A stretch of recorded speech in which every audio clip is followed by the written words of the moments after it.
de réalisateur. As-tu fait d'autres réalisations avant celui-là? Et si, avec autant de moyens, voilà, un peu son parcours de réalisateur. So to tell us a few words about your work experience. Have you ever made other films before? What type of films? And well, basically, just tell us about yourself. Okay. This is my second short film. I've made 3 short films. Il en a fait 3. Je parle trop bien. I speak very good English. And I've been making films for maybe 4 years. I was trying to get into the business just as a scriptwriter, but I wasn't having any success. So I started making my own films, and yeah, I met our star actor at the Cannes Film Festival in 2013, and I wrote the script based around a character I wanted to write for Noah Kouas. Bien, donc effectivement, il a débuté, déjà c'est son 3e film, donc il a fait 3 films. Là, le film qu'on a vu était donc son 2e. Donc il a essayé de démarrer dans la carrière en écrivant des scripts. Visiblement, ça n'a pas eu le succès qu'il escomptait, et donc effectivement, il en est arrivé à produire et à réaliser ses propres films. Et donc il a rencontré quelqu'un donc au Festival de Cannes. Et donc, c'est pour cette personne qu'il a commencé à travailler, à réaliser le film. Et donc, c'est le comédien. Voilà. Ah, mais il faut venir, viens. On peut applaudir.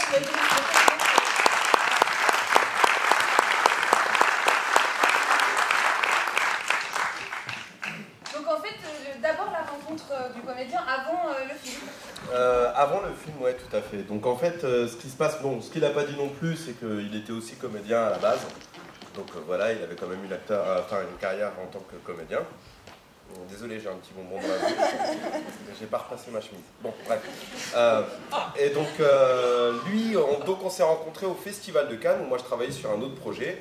Et puis après, en fait, on s'est très très bien entendu. Et puis il m'a proposé donc I Will Be Home Soon, qu'il avait écrit en partenariat. Enfin, je lui donnais 2-3 idées. Et puis à côté de ça, il y a eu une collaboration entre ce que lui ressentait et ce qu'il voyait de l'histoire. Et puis on a eu 2-3 réécritures de l'histoire. Et puis ensuite, il y a eu ce film I Will Be Home Soon. Voilà.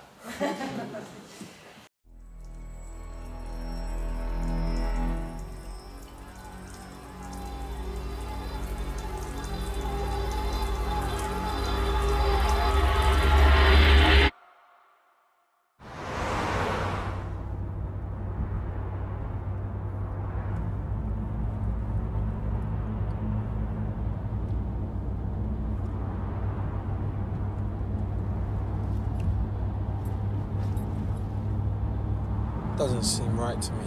What? Forgetting your passport, it doesn't make any sense. You wouldn't be that stupid, not when Melena's questioning your commitment. It's like you left her at home deliberately. Abdul, please. Like you wanted to miss the flight.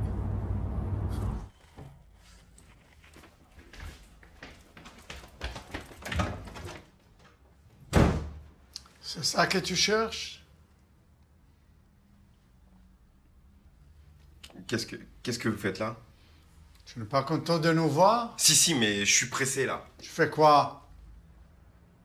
Tu peux me donner mon passeport, s'il te plaît? Asseyez-toi, mon fils. Non, c'est important, alors tu me donnes mon passeport. Glisse!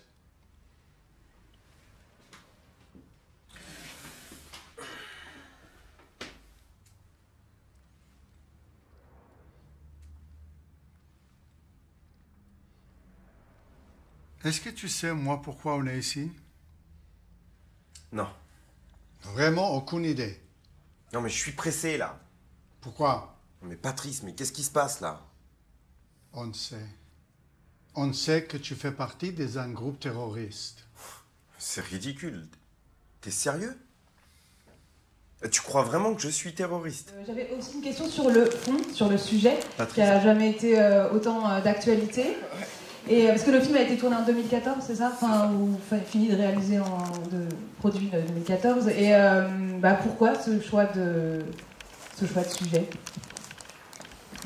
Just well, in the light of later seasons, so the film really comes to a reality So can you tell us why you choose to stop it and the story of your film, please?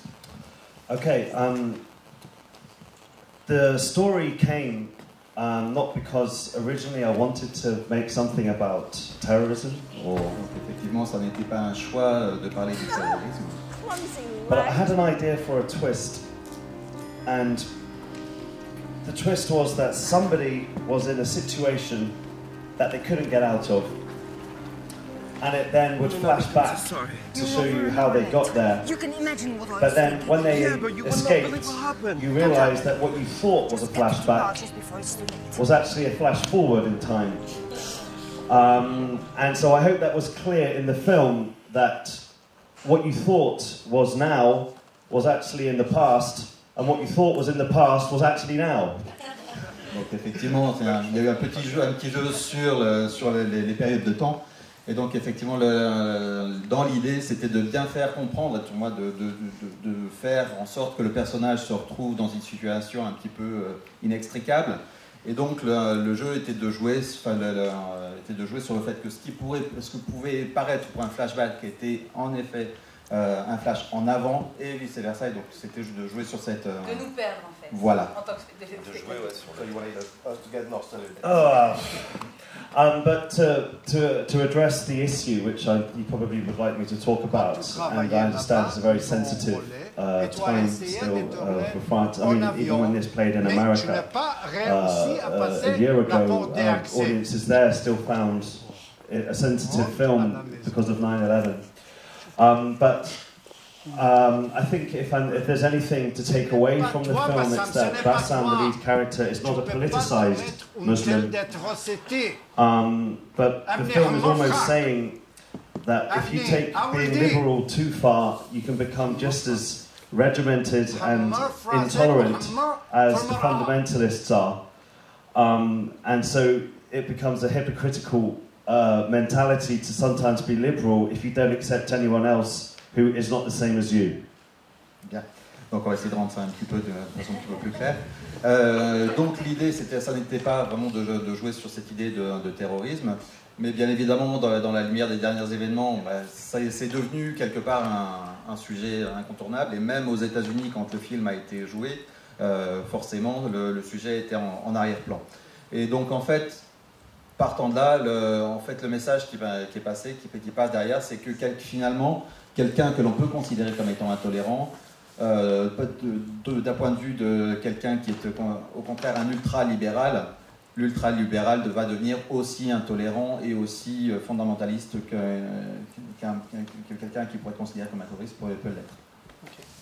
Si je peux rajouter juste un petit peu. Alors moi je suis donc né et j'ai grandi donc en France, donc c'est aussi c'est mon pays avant toute chose.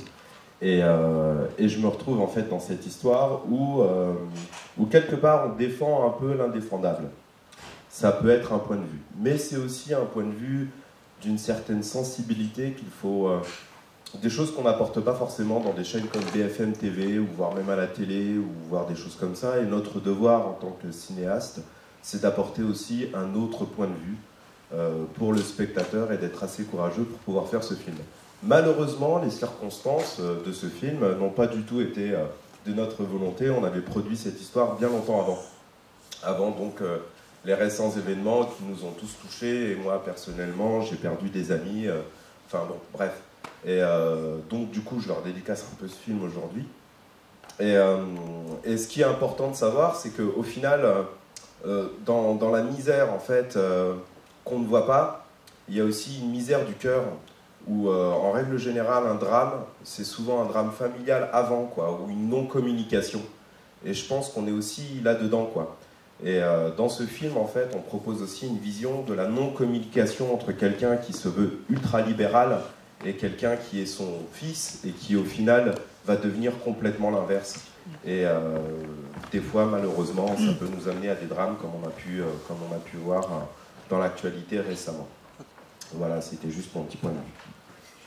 Merci beaucoup. Alors on aurait aimé que ce soit plus long, mais comme je vous dis, on est très en retard. Merci beaucoup.